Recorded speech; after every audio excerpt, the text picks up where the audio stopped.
Hallo alle sammen, og velkommen til Learn Stuff with Onen. Jeg heter Onen Wintercrow, og I dag snakker vi om norsk.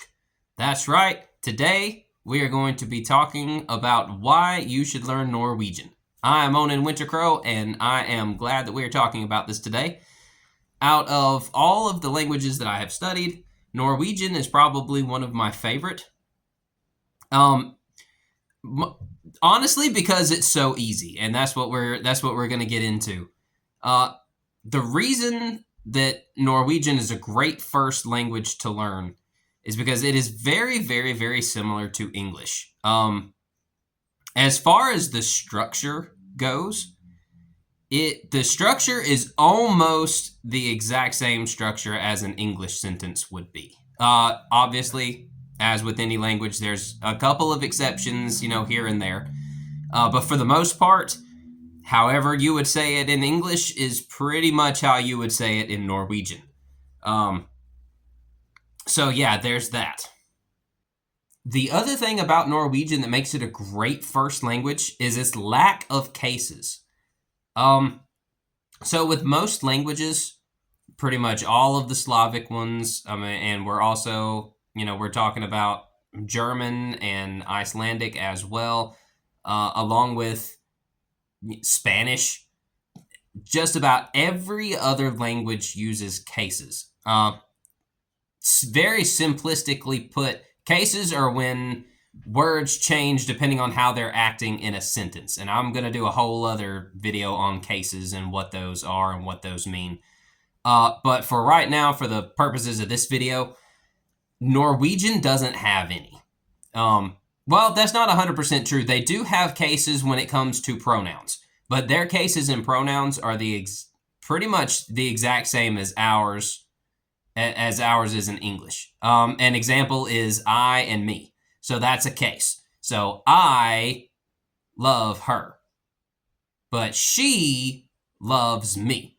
So you have she and her, you have I and me. Both of those are cases. So I is used as the subject, me is used as the direct object. She is used as the subject, her is used as the direct object. So we don't say I love she, we say I love her. We don't say she loves I, we say she loves me. So those are that's a case. Those are cases. Norwegians, their case is pretty much only pronouns. The words stay the same regardless of where they are in the sentence. So Norwegian, like English, uses the sentence structure to let you know what is going on in the sentence. Like, I love her. Well, I know that I am the subject. Her is the object. And you can kind of follow that structure because it goes from the beginning to the end of the sentence. So, like, en kvinne, which means a woman. En kvinne at the beginning, en kvinne at the end. The word doesn't change. So there are no cases. You don't have to worry about that, just like it is in English. So that should be pretty basic and easy for you to understand. Speaking of pronouns, they have about the same amount of pronouns that we do. They have, I think, one extra pronoun that we don't have. And that's pretty much it. So the amount of pronouns, like you have, I, me, you. In English, it's you and you. In Norwegian, they do use a different word for you. It's kind of like the you version of me, so it does change. But yeah, other than that, the amount of pronouns are about the same. So not much there that you have to try to remember and keep up with. The next reason that makes Norwegian a great first language to learn is how their verbs work. Okay, their verb conjugation is extremely simple. In the present tense, it's actually simpler than English. So like, well, I'll use the verb to love. So I love, you love, he, she, it loves. You see how in English we add the S there in the third person for he, she, and it? Okay. Norwegian doesn't even have that. So whatever your verb is, if you're looking at a verb, you're going to see an O, and then you're going to see the verb, and the verb, like 98% of the time, is going to end in an E. How you conjugate that verb in the first person, you simply add a R to the end of it. That's it. Now you know how to conjugate like almost every verb in Norwegian, like 98% of them right there. Add a R. It's as simple as that. So we'll take the verb å snakke. Å snakke, which means to speak. So jeg snakker. Du snakker. Han, hun, det snakker. Vi snakker. De snakker. Dere snakker. And it's the same no matter who's doing it. So you don't have to worry about the verb changing depending on who's doing what, like in legitimately just about every other language. Norwegian doesn't have it. So you add an R to it, boom. Now you know how to do it. Okay, so when it comes to Norwegian nouns, there are 3 different genders. There is masculine, there is feminine, there is neuter. Okay? There is 2 types of ways to write Norwegian. That's bokmål and nynorsk. Nynorsk is definitely the newer version. It means New Norwegian, actually. Bokmål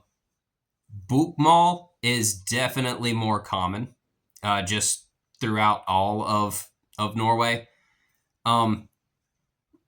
With that being said, though, all the little places in Norway, they're very big into dialects. So each little place is going to have their own dialect of how they speak.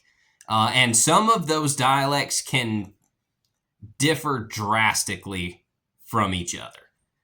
That's actually one of the things that makes understanding spoken Norwegian so hard, because the same sentence said by 4 different people from 4 different regions can sound very different.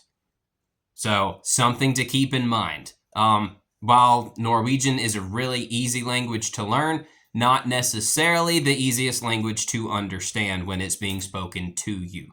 So something to keep in mind.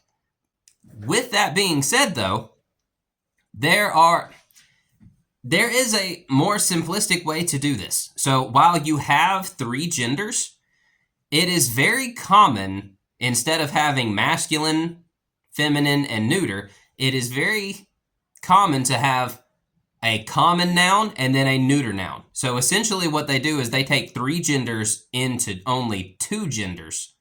One gender being a common gender, and that comprises all of the masculine and the feminine nouns, and then you have the neuter nouns, which stand alone. So 2 of those genders you can combine together and do them the exact same way. So you can treat feminine nouns like masculine nouns. They work the same. And then the neuter nouns just kind of do their thing like they always have. That's generally how I speak it. I use the common and the neuter nouns instead of the masculine, the feminine, and the neuter nouns. But that we'll get into a little bit more about that in a later video when I do a video on nouns. For the pronouns, I'm going to give them in a list of subject pronouns and then object pronouns. Your subject pronouns typically come first in a sentence, and your object pronouns typically come later on or towards the end of the sentence. So, beginning with our pronouns, you have jeg, which means I, and then my, which means me. So, jeg and my. You have du, which means you, and deg, which means you in the object. So, du and deg. You have han and ham. That means he. and him. You have hun, and you have henne. So hun, henne, and that means she and her. You have de and de. That one stays the same. So de or de. It. It is the subject, it as the object. You have vi, which means we, and you have os, which means us. So vi, os, sounds very similar to English, doesn't it? Then you have dere and dere, which means you all and you all. Again, this one's the same, and you use it for both one. I actually don't think I've ever used that pronoun, though. So something to keep in mind. I guess I never speak to multiple people at the same time. I don't know. And then you have de and dem. De, dem. So they and them. De, dem. If you notice, this one is de, but it's not pronounced de. It's pronounced d, like a long e. That is the only word in Norwegian that does that, by the way. So fun little fact for you. So now that we know the pronouns, and now we know how to conjugate verbs in the present tense, let's go over some verbs and add some pronouns in there. Since I've talked about love a lot in this particular video for whatever reason, we'll start off with that one. So to love is å elske, to love. So it would be jeg elsker deg. I love you. Jeg elsker deg. It would be, let's see. Han elsker henne. Han elsker henne. He loves her. Hun elsker dem. Hun elsker dem. She loves them. Another fun fact, from what I have been told, the verb to love is actually not used a whole lot in Norway. They use a whole different phrase for that. Like, you know, to say you love somebody, like jeg elsker deg, is like really like deep. It's deep. From what I have been told. The more casual-ish way to say that is jeg glad I deg. Jeg glad I deg. Basically I'm fond of you, essentially. Anyway, another little fun fact. So let's use another verb. Å mate means to feed. So as you have, if you've watched any of my other videos, I really like crows. Kråker, that's the word for crows. So jeg elsker kråker. Jeg elsker kråker. I love crows. Og jeg liker means I like. Jeg liker å mate dem. Jeg liker å mate dem. Så jeg mater dem.